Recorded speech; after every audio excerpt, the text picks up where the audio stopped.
Okay. Donc maintenant. So, as we said before, we'll hold this panel discussion mostly in French, but there's a simultaneous interpretation into English. So,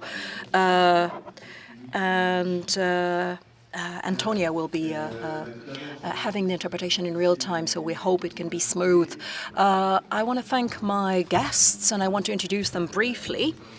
So, we have Antonia Kuzmanić, who is an artistic director of the Room 100 company. So she's here because of one of her works that was, how shall I put it, reformulated. It's interesting, the words we choose. So it's been revisited by another artist recently, so we hope we can have her feedback about that.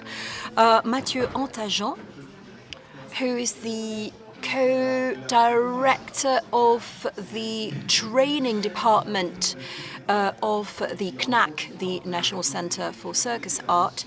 And so we'd like to discuss training, teaching practices at the CNAC, but also elsewhere, and the question of transmission, and Maroussia Diaz Verbeke, who will tell us about a recent performance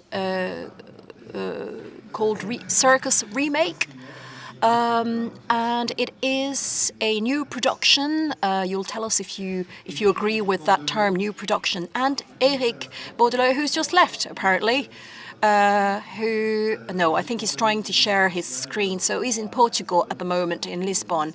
And so he'll join via video call. He's a philosopher. He teaches at the university in Lisbon, but he wears several hats, and he'll probably tell us more about that.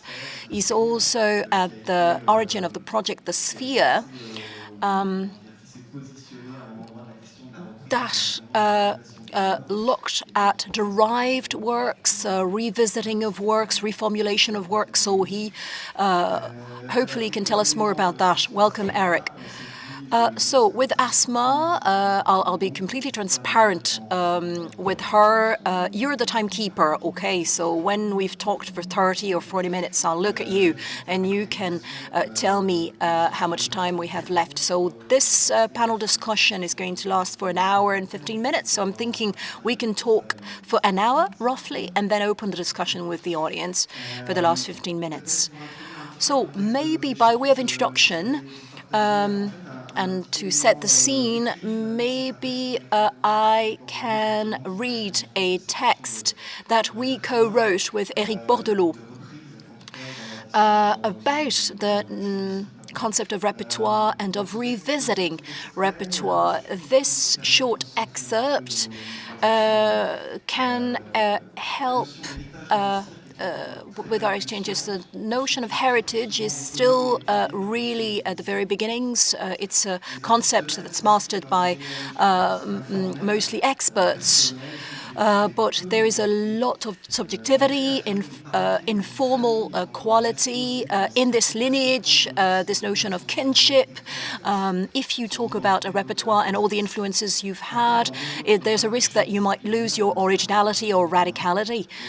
So in contemporary circus, there's a lot of tributes, influences, iterations, derivations, and all of that is part and parcel of the creative process, and also of being part of a continuum that help writes history. And in the circus world, these are really only the beginnings of that, but it is very enthusiastic.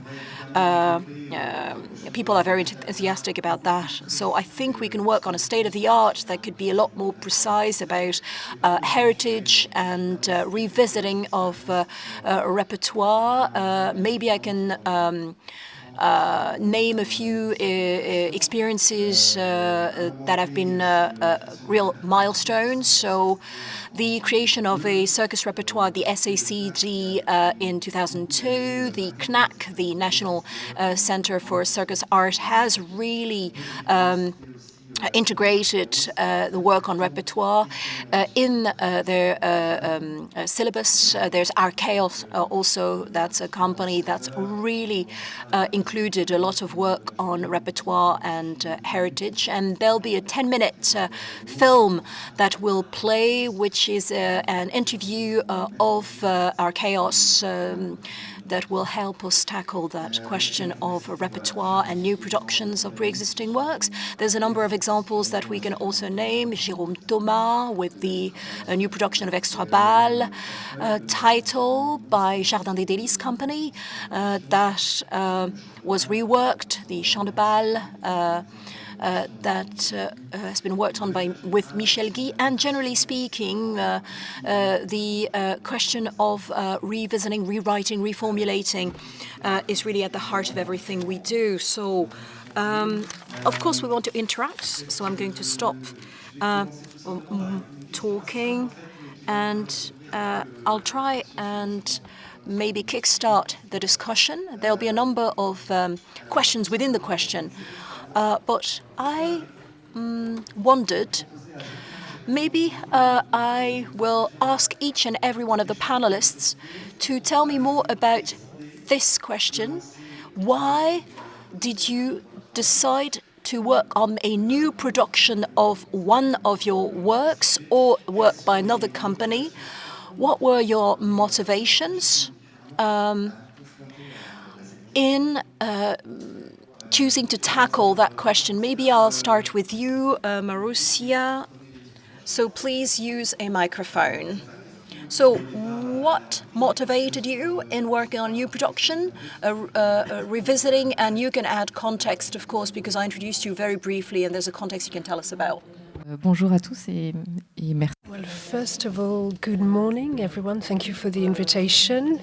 So to give a little context, the show started in November. It is called Circus Remake. We're going to Brest, and soon we'll go to Montauphard in February. This performance used to be called Circus Remix. I used to do it on my own, and it is part of, if I want to retrace the story of this performance, I need to pay tribute to Circus Next, because my first project received an award from Circus Next, and the third show was Circus Remix with the acrobatic group of Tangiers. And we also work with Brazilian artists. My sixth show is a solo show.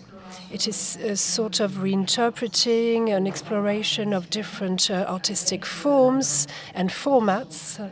And the idea is to question creation, and the idea is to put myself in the shoes of an author. I like to call myself a circographer. It's like a stage director for the circus, for circus arts. This is a way to own this legacy, circus heritage. And it is important for me to redefine the language, the circus language. And when you are a circus artist and you want to spend time on creating, on writing, composing, there's the issue of time, which is important. And how can you be touring, creating projects, doing theoretical research, which I enjoy doing. It's difficult to be everywhere. The important thing is to continue the show without me, to pass on that performance, that creation. The idea of continuity is very important to me. And also, when you create a solo show, it's so huge. If you look at everything that has to be covered, that has to be done, you have to let go somehow, it is important to challenge the performance, to rebuild something. This performance was really related to the birth of the company with modest means at the beginning. And the idea of reimagining this performance, this show, was to hone it and to make it a more mature piece, to perform it in front of a public. And I will give the floor to the other panelists. This is indeed a question we will address during this panel. It begs many other questions, and Mathieu, you will dwell on what the CNAC does, the National Center for the Circus Arts. Indeed, thank you very much. Thank you for this invitation. So the National Center for Circus Arts, since our arrival with Peggy Donc in 2022, is very much part of this story of the repertoire and the revisiting of repertoire to use existing works. With Peggy, upon our arrival, we changed the terms of this repertoire reimagining. Why did we do that? Because the notion of repertoire has to be addressed for it to exist. We have worked on this for many years. When I was a student at the CNAC, there was 20 years of history. Today it's 40 years of history, even more than 40 years. And many people don't know that story. It's difficult to grasp it. Sometimes you have it in video form. Sometimes you only have records, archives. And it was important to relive those works, to allow some creations to be remade. And there's also the issue of questioning to allow the cri du caméléon to be to be risen from its ashes, and some people do not want to readdress this performance, this piece, which was really important for the circus world. So it is important for the artists of tomorrow to understand those pieces, this heritage, and also to question the status of being an interpreter, to question a show that was already created. So to dwell a little bit on that, we want to vary the repertoire, because we have pieces that are created with the original interpreters, and then when we cover those performances at the CNAC, we change them, we look at them, we cast a fresh eye on these pieces. So we have the Serre and the Jardin by Jean-Paul Lefebvre, Guillaume André, and each time we have more interpreters than in the original piece. So we want to keep the spirit, but to change it slightly as well. We do this over a period of 4 weeks to revisit specific works with different personalities, with different genres, looking at it with different perspectives. We focused on ropes, different circus disciplines within an existing piece. And again, the idea is to remake, to cover, to not to forget the spirit of a particular show or performance.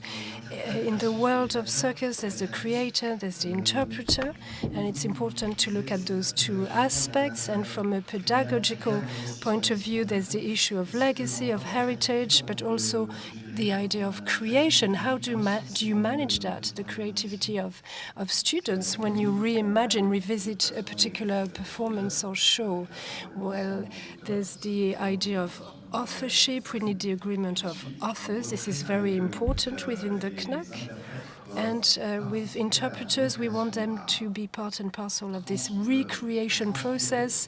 We want them to really breathe new life into these works. This is very important. Sometimes we achieve that in a very accurate manner, and sometimes we fully recreate some scenes, some aspects of the show. And this is a way to experiment, to understand who is the author, to understand the act of creation, and to understand what it is to be an interpreter. Antonia, perhaps first of all we could give the floor to Erik, because there are very strong ties here between what Erik will tell us about the sphere and Antonia. So first of all, could we give the floor to Erik, who is online? Could you say a few introductory words on the sphere and what brought the sphere to work on those remakes of existing works? Can you hear me, first of all? Yes? Well, I apologize for not being here today in the flesh. I would have loved to be here with you. There are issues with visas at the moment. So to give you a little bit of context here, quite briefly, it's interesting when we talk about this digital soul protocol, there's a very close relation between the sphere and all of the people involved. And to contextualize a little, if you want to dig a little further, we have this book, Digital Soul Searching. This is the title of the book. And this existed before the Digital Soul Protocol.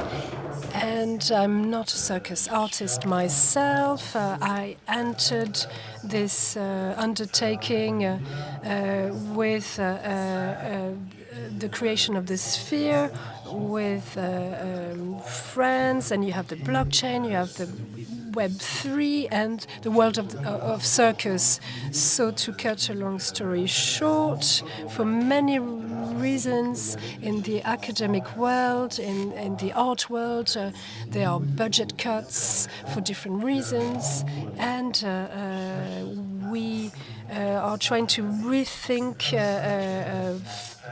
financing means.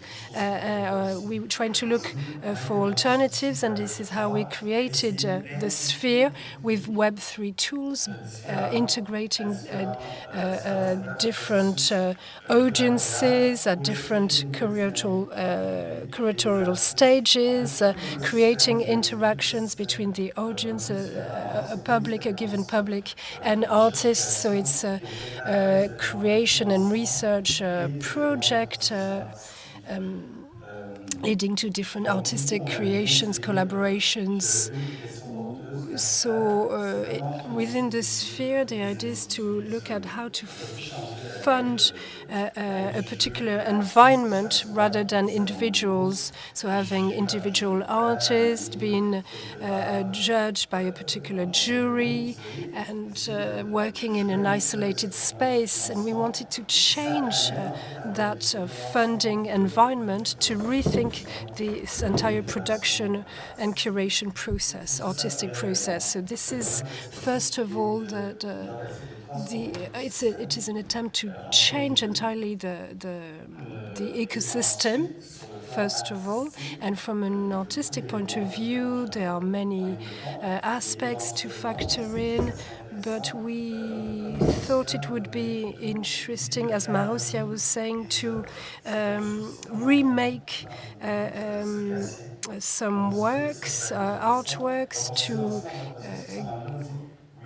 we wanted to revive and to derive artworks, circus works, and also to create a network of interdependency between different works so that the success of a particular work can benefit the creation and funding of other works. So this is an ecosystem that has been created where you have an interdependency. They're all closely intertwined from an artistic and financial point of view. Beyond financial aspects, we define different technical protocols so that artists that are part of the sphere can prepare their works for future remakes. So this is what we call the unarchiving process. It's a means to unarchive works. Maroussia will tell you more about this. So we want artists who are taking part in the sphere to work on this future remake of their works based on a specific protocol, which is the love letter. This is how we called it. So it's a declaration of intent from the artist with a view to having their works being remade by future artists. And with this love letter, the idea is to detail what should be preserved, what should be focused on when revisiting a particular work, and to do this in a harmonious manner. So there are many threads here to explore, but this was the backbone of the creation of the sphere, to revisit the repertoire of circus. So, Antonia, you are part of this process. Maison du Jonglage is also part of the sphere. So, addressing this first question, what was the basis of this idea of revisiting works? Can you tell us more about this, Antonia? Sorry for speaking in English. My French is... I only speak with the French technician. I know the cables and things, but the other things, no. So I think it was back in 2020 when we were approached by Sarah and Ule they describe what is the sphere. For me, the first trigger, what triggers me to join, was them saying that they are trying to find a way to keep performances alive and to keep the amount of money, energy, creativity not lost in time and space, and to find a way that it can still contribute. So this was one big thing for us, just the context that with this performance we were Circus Next laureates in 2010, which is long ago, and it was our first performance. We toured with it until 2015, and then we stopped during the performance, but we also kind of stopped our performing art career. I went to the producer world, and my colleague went to the sculpture art, which was his first artistic discipline. So for me, it was a really nice way to revisit the performance and to give it really a new life, because I think it was maybe too sudden that we stopped. And I actually didn't want to perform this piece again, but we were completely okay and willing to give it to somebody else to revisit and to find their own relationship. The other thing that was very important for me when we stepped into the sphere was this notion of building a community, which at that time I was feeling that circus doesn't have this sense at this time. And it was also COVID, so of course this was something that was relevant.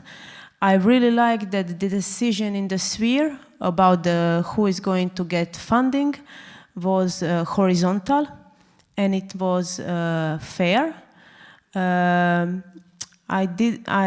I was also part of the artistic jury of Circus Next, so I really like that it's not going to be some very important person that are going to choose who the sphere is going to support. It was the circus community, and it's not how it was presented, that it's not going to be Euro song that is like neighbors voting for neighbors. So Croatia gives 12 points to Serbia. It's really going to be fair and horizontal. So this was also very important for us. What happened with our performance, I'm not going to give you the name because it's a bit difficult to pronounce, because it's a chemical code in the name. We wrote together a love letter. We gave it to the Sphere community, and then we received back the love letters of other artists, and then we chose who we would like to give our performance to. And it has been a very lovely collaboration and meeting these persons that I didn't know before. We have been exchanging a couple of times. We sent them all our materials. That was not so good archived, because it was back in the days. We were really all very young and not really thinking far in the future. So there is kind of like lack of really a diary of creation. There was some just small pieces of how we created the piece, but there was like a full video, there was a lot of photos. There is also a documentary that is following the performance. So all of this was given to the new company. And actually, I don't know what they kept, because I didn't see the performance in live yet. And actually, it's nice because they are kind of following the same path, because now they are finalists of Circus Next. So yeah, it's kind of also a precedent that we have something that is linked to some other performance that is now again have this criteria of being innovative, of being something next in the circus. Yeah. C'est bien parce que tu as déjà abordé pas mal de questions. You've already addressed some of the questions I wanted to look at. What is the framework around this recreation of works? Why do we choose to reactivate works? I can hear this idea of revisiting pieces, certain pieces, to extend some works, and from an artistic point of view, this idea of recovery, of a remake, is a way to extend the research that lies behind the creation of specific artworks. And how to work on this recovery? Is there a genuine conscience of being part of an historic continuum? Is there a dual notion here of creation and then continuation? Or are you really conscious of going beyond something that is meant to be temporary or ephemeral by nature?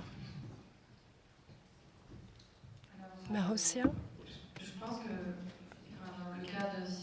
Well, within Circus Remix, we are kind of sitting on the fence here. We are 8 years apart when we look at these different projects. So it's not long enough to really to create something anew. There is this idea of continuity between two different works. There's this will to continue breathing something new in terms of creation. When you are performing as a solo artist, the relation to creation is very specific. When you do a whole show, you question the context that leads you to this creation. this show started a month before the Me Too episode, the Me Too period. And this show is not focusing on Me Too specifically, but just to say 2 words about it. This show revisits or navigates, this is my take on it, looking at the classical form of a circus performance, to look at acts, specific acts, to look at the showrunner in a typical circus show, to have visual acts, to have text without images as well. So there's an alternative here. You have 12 acts within this show. And there are 3 musical pieces at the beginning of the performance. And what I was able to rediscover, what we don't know much about the history of the circus, it's a sort of love letter, or maybe specifications without images. The idea was to say, okay, I've never seen a circus performance, and what can I do with this particular idea? What can I do with this particular language? How can I look at this, which is different to the world of dance, the world of theater, which is better documented and better known as well, as opposed to circus. What was your question? Did I answer your question? Yes, this idea of retracing something, archiving, when you work on the revisiting of pieces, and beyond the notion of a repertoire, the idea of a repertoire is difficult for me because the initial piece is not old enough, as I was saying at the beginning. But this is like the manifesto piece of the company, so it is important. It is important to reimagine it again and again. Okay, well, let me phrase my question differently. Focusing on a repertoire, we often talk about a repertoire piece, but you're saying it's not old enough. I don't have enough insight to talk about a repertoire. But if you revisit a piece, isn't it questioning the repertoire per se? This is an interesting question. I'm not sure our students, when they are doing this, feel that they are part of history, the history of circus. I think it's through peer review that there's this thinking process. But they do question how a particular piece ages. If I focus on the idea you mentioned, you talked about Me Too, how it reimagined the world of circus and questioned our practices. If you think at the circus in the 90s, there was a piece focusing on relationships between different circus acts with a relationship of domination, someone lifting and someone being carried. And this questioned the issue of domination. Why do we do that? Are we rewriting this relationship, this balance of power? To revisit it, does it mean that you are defending it, or rather denouncing this relationship of domination? Are artists allowed, or do they have a duty to question these aspects? And I think this is important when you question a repertoire. Thank you. Antonia, maybe, or Erik, do you want to speak further on these, on the issue of the historical continuum, on keeping tracks, having a trace of these works, revisiting works? How is that enshrined in a particular way? How do we revisit works, derivate works? And this notion of traces. Erik, maybe? Do you want to pick up on that, or Antonia, maybe? Well, there's the idea of using the blockchain Web3 technology. We need to avoid the cryptocurrency aspect. We've used these tools to create what we like to call a digital soul. This is related to distributed autonomous organizations, DAOs. So this is the type of ecosystem we want to develop, and a digital soul. Its role is to keep those traces, and in this particular environment is to have NFTs, digital traces that are attached to performances, so then we can create derivative lineages which are bound together by a common digital trace. And this is a form of speculation, how to use digital tools to augment the lifespan of works. These are live works. So we this is very playful in a manner. The campaign is called the Karmic Funding Campaign. The idea of karmic is again talking about the soul, but also a return on investment, an economic system. The idea is to have a return. So this is why we talked about the karma. So the entire funding campaign is based on the idea of collecting live art. So you have a collective that is needed to collect live art. Collecting live art is a paradox in itself. So this is the rationale behind the idea of taking care of those traces from a digital point of view, but also the creative aspect, passing on this heritage. This is why we created the love letter.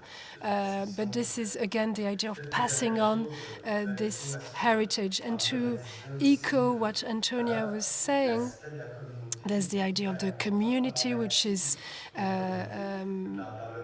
momentous. In the circus community, we draw inspiration from one another. There's a culture of collaboration which is very powerful in the world of circus. So we created a sort of system where we integrate those collaborative aspects that already exist. So we are like a dating agency or matchmaking agency whereby artists meet each other in particular conditions, specific conditions involving an entire community. More than 500 people took part in the vote, which determined who would be a part of the funding process of these derivative works. Maybe Antonia, would you like to respond and pick up on what has just been said? How did it really work for you preparing for this reworking? Because the other artists worked on a derived version, revisiting of your own work. So how did you go about doing it? Is there a protocol that you agree on? Is protocol the right term, the right word, or is it rules of the game that you have to agree on, or is it a kind of a framework? How do you formalize it? So for us, we went into the project being really open-minded and not really thinking about protocol and rules of game. When we were writing the love letter, we only kind of put a condition because the original piece was about schizophrenia and through the personal story of the director of the performance. So we wanted that the revisiting of the piece stays in the sphere of mental health, that in this moment was something that we were all speaking about because it was COVID and mental health was something that was, let's say, trending at this moment. In 2010, it wasn't like this. So we wanted to keep let's say the rules was to keep it in the topic of mental health and to keep it dark, in a dark universe. I mean in a dark aesthetic, so it's not fun and entertainment, that it can be a little bit more intimate and a little bit more provocative, in the idea that it will hopefully change the perspective of public, how they perceive mental health issues. So this was the only rule that we wanted to, let's say, impose on the artists that are following our work, but everything else, from the number of artists on the stage, their own dramaturgy and their own writing of circus, the circus discipline, we were all open to it. What I wanted to add in the relation to the previous question is that I think this kind of revisiting has been done many times in the film industry and the music industry. And I'm just a little bit worried that we don't get up in this journey of prequel and sequel and squeezing, you know, the thing that is bringing the money or it's popular. But I really think that how it's now done, it's a great tool to educate students what has been done before, to revisit this work, to have a new relationship, to maybe cancel it in a way, but really to get more familiar with the references of what has been done before. I didn't do any circus school, so I don't have any personal experience what it's like to be a circus student, but I have been working and I'm now working with circus students, and this is a link that I'm often missing, because when I say some of the important artists that are for me important, and I think in general we can agree, some of the artists are very important, circus students are really like, oh, we don't know about them. And why do they don't know about them? Because they're not on TikTok and Instagram, or they created these pieces before all the social media was present. So I think revisiting and doing the repertoire work can be a beautiful way to give references to the circus student or to the emerging artists that we have today.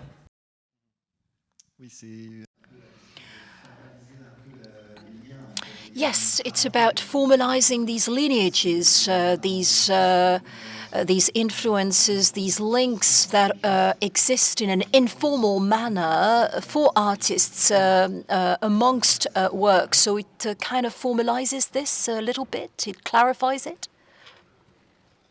Sorry, I didn't catch your question. I was saying that maybe it makes it possible to validate or formalize this idea of a connection between different works, because this connection, this lineage can exist already subjectively, but it does clarify it. Yeah, definitely. I think with revisiting work, you kind of put emphasis on the aesthetic you are following, or the topics, or what is your circus writing, and it can be more clear in the repertoire work than in a singular work. For us, because it's a bit difficult, because the sphere was not only about the artistic part of the project, the big chunk of the project is the economy, and this is what also I really appreciate, because the collaboration, the partnership was trying to do, to give an alternative to the project funding, because we all know what is happening with project funding, that we are all, I think, too reliable on the project funding. So through this blockchain, which I don't know anything about, sorry, Erik, we got also the opportunity to revisit our own work, and it wasn't something that we planned to do. We give our performances to other artists, and then through something that happened in Web3, I think, I don't know, we got in financial support to revisit our own work. And it has been amazing, because you, as a producer, are put back in the artistic universe, You are reminded how difficult the artistic universe it is, and it's a nice little challenge to navigate both. But we are trying also to do a new performance from the original performance. It had been very difficult to really find a way how we can combine two different words at the moment. So let's see, maybe we will never manage to bring it to the end,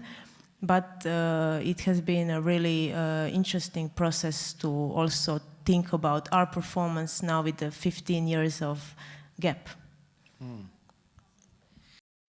Peut-être Maroussia. Maybe Maroussia, a difference that we sense is that you remained artistic director on these two works. So how did you do that? And what I was saying before, the content itself, the content was authored by you, but how did you decide to pass it on? And how much room for maneuver or leeway did you give to the new performers, the following performers? Well, that experience was a bit special, a bit different, because it's about my way of working. And I think one thing I love about circus art is that it makes it possible for me to work with artists because to me, as part of my artistic journey in circus art, what you're looking for is you're trying to figure out who you are. And that's one of the beauties of circus art is you look for differences, you actually question, explore differences. That might seem very banal, what I'm saying, but it's huge. Being different can be very difficult. And so to what extent does that ask the question of originality? So I followed the same path when I worked on a solo piece. I asked myself, who am I? Who is that person that's going to be on the stage? So from the very beginning of the training courses in Rogny and in Chalon, I worked on different kinds of ropes, flying ropes, and even if it was very instinctive to begin with, the fact of working on two different types of ropes and looking for that variety, sort of a holistic approach, totality, working on different circus disciplines. So not wanting to specialize myself, but cover a whole performance alone. So this dual pathway that I followed. And so the idea was to work with someone who would recreate this duality. So even though I had that desire for a long time, I realized that it was not easy to do. And it's by meeting Teresa Kuhn, the artist I worked on for the end-of-year projects in your school. I met her and really we understood each other artistically, and we really found that we could work together. And that's when I realized, by talking to her, that there was a real possibility for another artist to reshape my work. So it's a kind of multiplying factor, kind of someone being my double.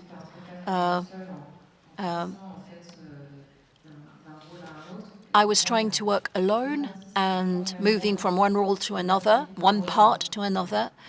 And this equation was different in the new reworking because there were two artists actually playing these different parts. So it was a rewriting, an artistic rewriting, how you play a part, how you revisit this role, this part in the work.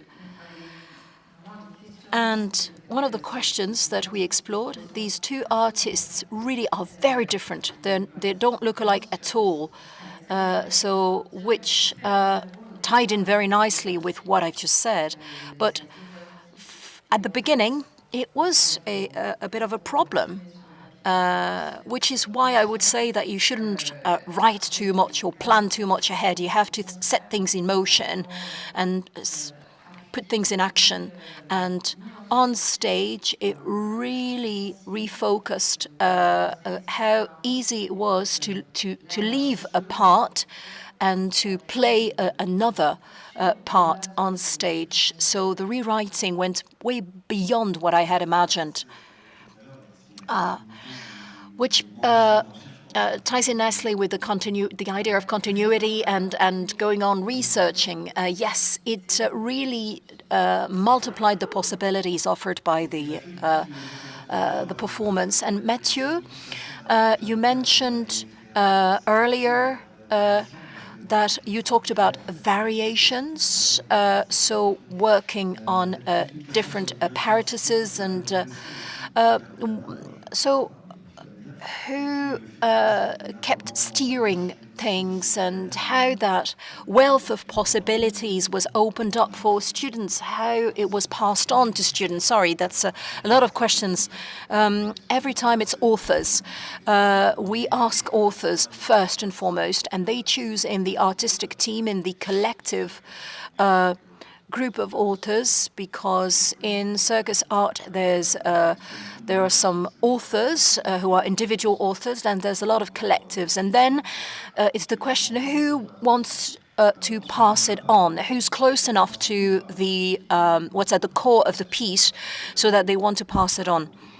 We've never really set a protocol. It's about people meeting on stage. I agree with what Maroussia said. Forget about writing down things and set things in motion. Foster a dialogue, have a conversation. And so to make sure that the material you're working on takes shape and can be transmitted. I'd like to shift the perspective a little bit.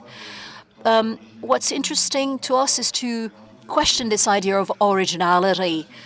Creating is always a difficult thing to do, so we're trying to revolutionize things a little. We want to create something new, and via Instagram you have access to so much information, so our students absorb all of that, they copy all of that, and it's part and parcel of their process, their creative process, is the free circulation of artistic disciplines and practices. And also identities in all the different artistic disciplines, and also the circulation of works. So it is interesting for our students to also realize, to demythify these works. They can explore these works. They can take ownership of these works when they work on it on stage. On the stage, you're there to defend who you are as a circus artist, what kind of circus art you want to embody. And I feel something really very interesting as part of a teaching practice to help people take ownership and then so as to rework something and make it their own and work on space and practices.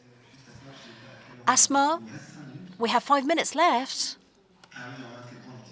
Oh, okay, factoring in questions with the audience, so that's better. Okay, Erik. We talked about that love letter.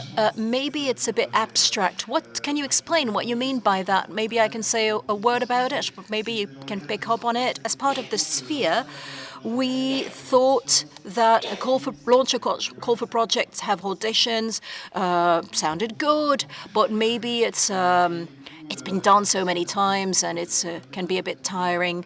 So can you tell us a little bit more about those love letters? Because it's about artistic intentions for artists that are going to rework these pieces.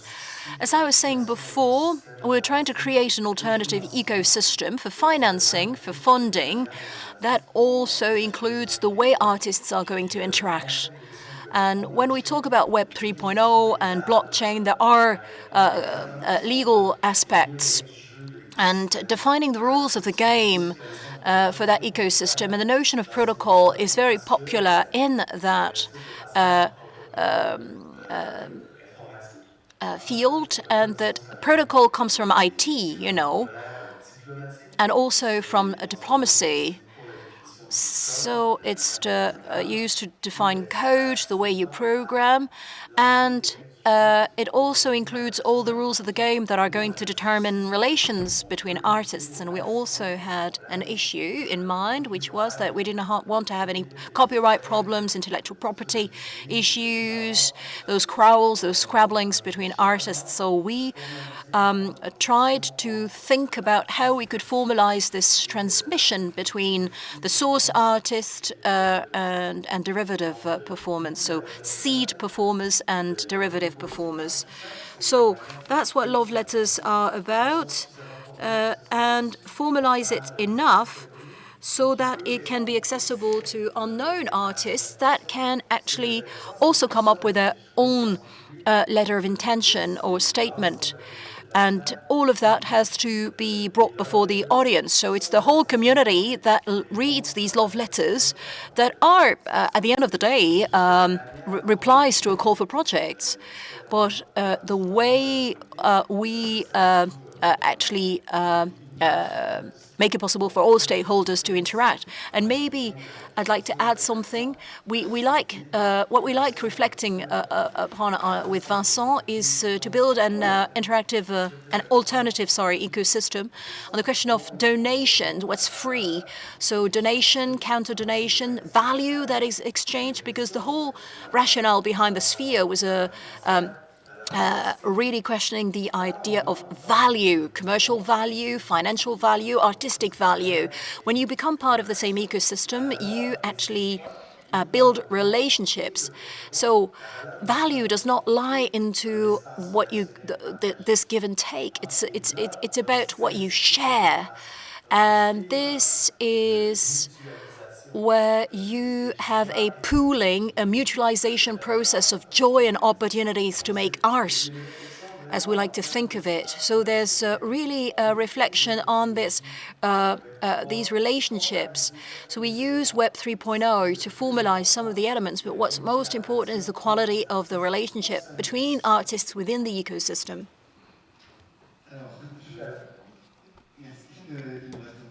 Thank you. We have 3 minutes before the 15-minute discussion. Okay, great. Thanks, Asma.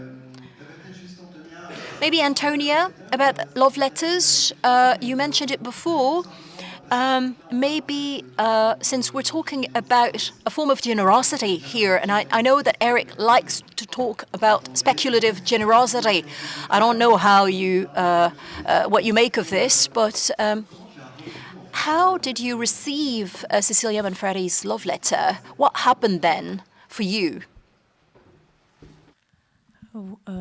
Hard question. I mean, it was, for us, in a way, easy decision. It was hard to read all the love letters because there was some of them, so it was, you have to be, generous in mind to receive all the different opinions and different propositions. But for us, it was an easy decision to choose Cecilia love letter or her proposal, because she had a personal connection with mental health issues or challenges. And for us, this having a personal experience, which is something that you cannot fake it. I mean, it's very hard to fake it. It was a very strong plus for us. And then when we also discover the whole personal story, the whole artistic story, and how she used circus and which circus discipline she uses was really an easy decision to go with this love letter, because we were very exciting to see what she can propose and how this original piece will be generated into something new. So this is something that I'm really still very curious. I see only bits like work in progress presentation and video material. I think the atmosphere is there, but it's very different from what we were doing. But it's also very cool that somehow the universe, the atmosphere is there, but it's a different artistic language. And I'm like, this is what is very intimate for me, that I'm going to see this having completely different mindset than the rest of the public. And then I hope that some of the public that maybe saw our piece many years ago, that can also watch, let's say, like a new version of it, which is not a new version, it's some completely new artistic work that has been done by Cecilia and the team. Maybe one last question. Maybe one last question before we open a discussion with the audience. The question of the impact of those reworkings. I can think of two impacts for curators. Bearing in, that is, if they saw the original piece, which we're not certain of, and the impact on the audience.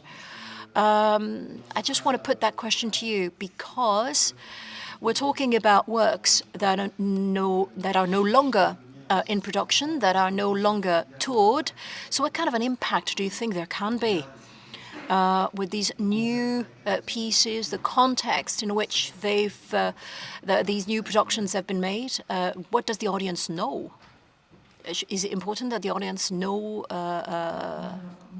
at least a little bit of it? Well, we're really at the beginning of the tour, so it's a bit tricky to tell you, but there are really beautiful things that have happened. So it's a very personal emotion for me. A member of the audience that came to see the show, and in the meantime, so that she had seen the original piece, and in the meantime she had children, and she came back to see the new production with her children.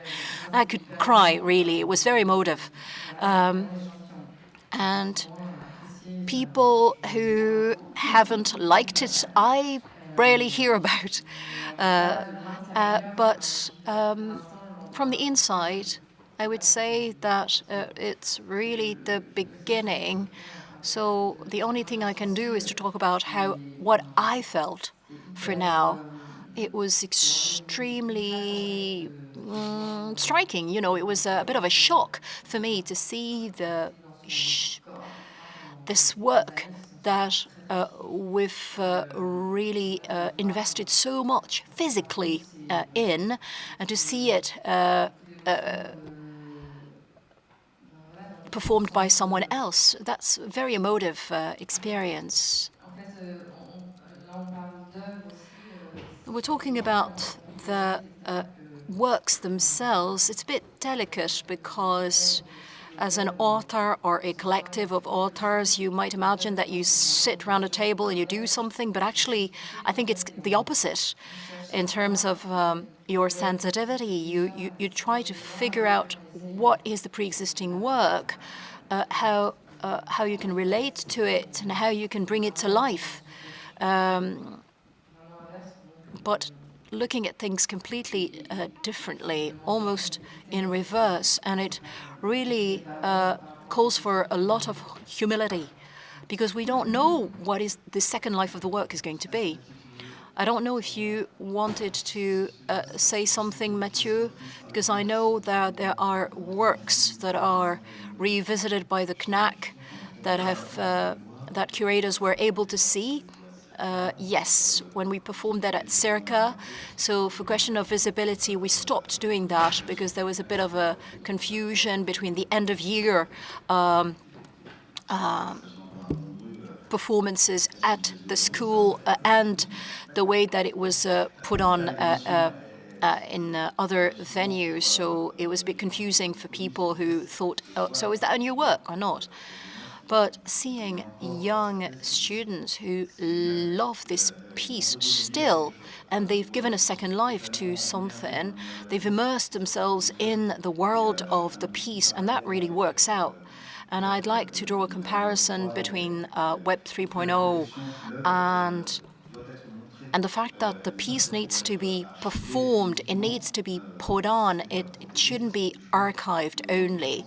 Of course, it needs to be protected in terms of intellectual property, but I think we can draw a comparison with performing arts. You have to show these pieces again so that they exist, so that people can see them. So we don't want these pieces to be archived and put somewhere on a shelf. It is part of our missions at the school and in many art centres.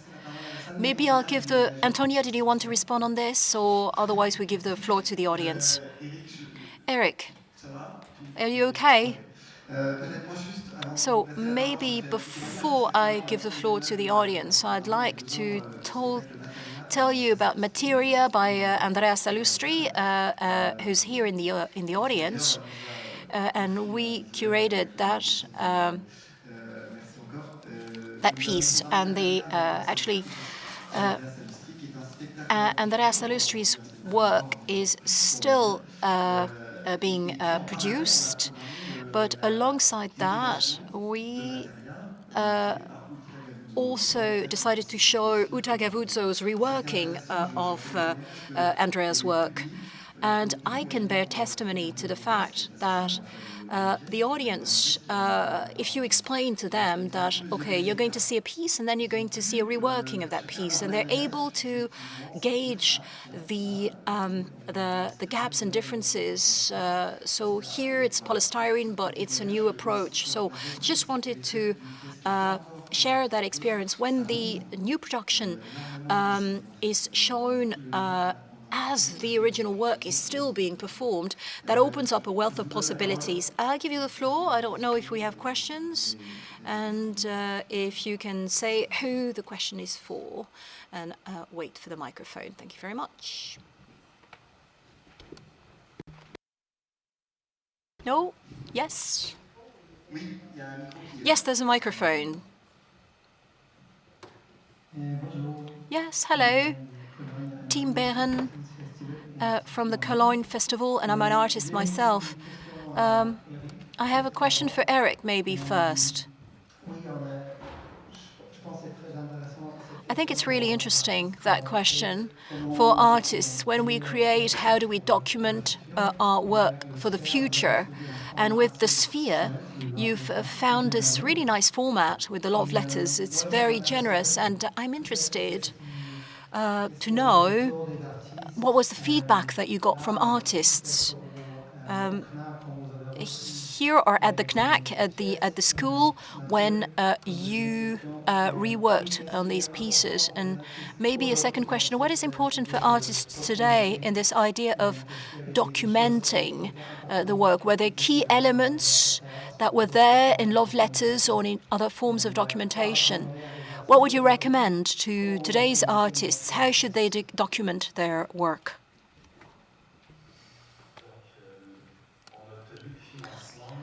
We got funding from Creative Europe by telling them that we would use a new technology. Blockchain is fundamentally it's a technology used for archiving. So the whole paradox was to decide what we were going to archive. Mathieu, you said it very well. It's about performing art that should be kept alive. It's not about archive being put in a crate or in a computer. So quickly we moved on to the idea of defending intellectual property. So using blockchain so as to defend the intellectual property and putting all your attention on generating loops of speculative generosity and deriving. I like this concept of speculative generosity. It's by giving a second life to these works that you can protect them best. So use technology to defend intellectual property and creating or trying to imagine channels for virtuous circulation. So love in love letters. The anecdote that Vincent was sharing with you, putting on the derived product of Utka, following Andrea's the production of Andrea's work. For the second panel of Digital Soul Protocol, we'll show you a short clip that is about this emotion that goes from one individual to another, that circulates around among artists and with the audience, with this dialogue between different pieces, different works, and the lineage between these works. So maybe we can discuss that further after showing the film. Maybe Mathieu, same as Tim, about what you could recommend. Feedback of artists. Plaisir à traverser cette expérience parce que There's some great pleasure in navigating this experience. Oftentimes they've forgotten a lot of the piece, to question the essence of the piece. It's very pleasing to do that among themselves. There's also the anxiety of passing on that work, and we have two artists here starting next week, and they are a little afraid because they think their humor will not work with younger people, with a younger audience. So it's a way to face also a new generation and how to pass on that heritage. Other questions maybe from the audience?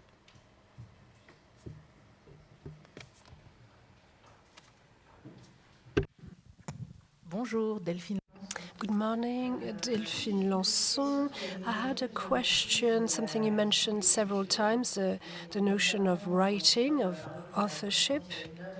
When you have a work which is still being performed and another work is being performed as a derivative, this is a sort of adaptation where you have one piece being played in different places by different teams. And I'm not sure who to ask this question, but how do you go about this? I think maybe Antonia, Andreas, or Andrea might answer that question.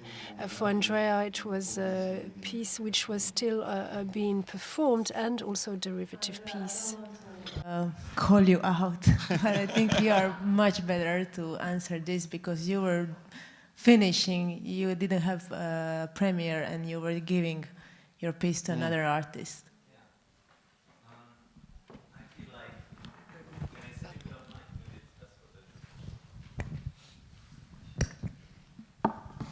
Hello.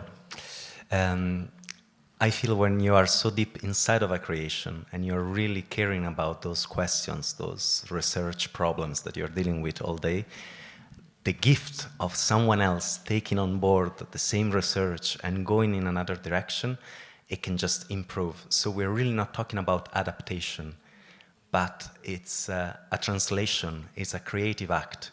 Like when you translate poetry from one language to another, you need to do creative choices, and things goes in different direction and create new meaning.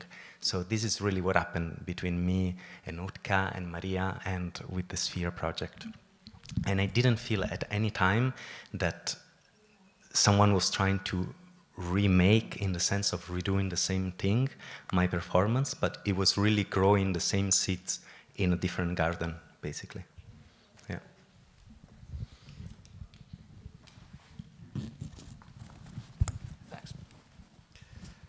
Hi, Jarkko Lehmus from Circo in Helsinki. This is a general question. When we are talking about authorship and writing in these terms, what do you consider, this is for all of you, in short as possible, what do you usually consider your work to be?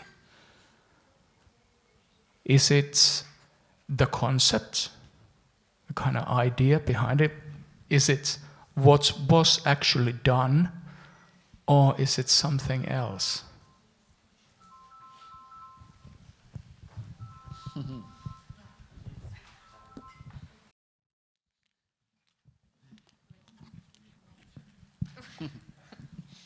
Merci.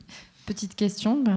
Thank you. Well, it's difficult to answer quickly this wide question.